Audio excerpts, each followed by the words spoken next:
Well, good news tonight surrounding the effort to contain the spread of bird flu. The USDA now reporting a big drop in cases. The latest data from last Tuesday shows the amount of birds testing positive dropped by almost 50%. However, these cases are still well into the millions, meaning that we are not clear of these higher costs we're seeing for eggs just yet. And because of that, farmers around the state are working tirelessly to avoid the virus from reaching their other hens. WCNC Charlotte anchor Nick Sturvin is giving us a look at exactly how they're doing that.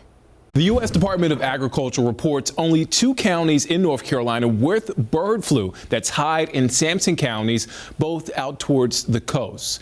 But across the state, farmers say they're still going the extra mile to keep their flocks free of the virus because they know the devastating impact it can have on their bottom line. Now, here's what those measures look like at North Carolina A&T State University's poultry farm. Farmers make sure there is no cross-contamination. They disinfect and sanitize shoes in addition to keeping their work clothes separate to outside clothes. And it's working at the farm. No reports of bird flu yet.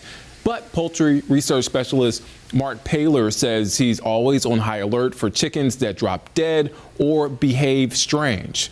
Those are key signs the virus has gotten in. And he says the disease is so deadly, if one bird tests positive, the entire flock has to be euthanized. Like we can say, I know there was a case in Hyde County where they had caught bird flu, and they had to euthanize 3.5 million birds.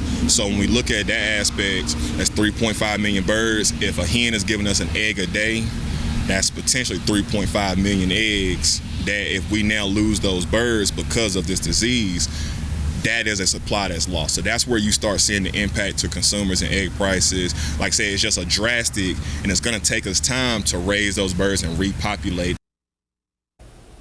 And Paler says the repopulation process can take around 8 months. This includes the egg incubation and raising process. That's why it's particularly costly for them and the grocery store. The CDC says there is no known person-to-person spread of bird flu. Back to you guys.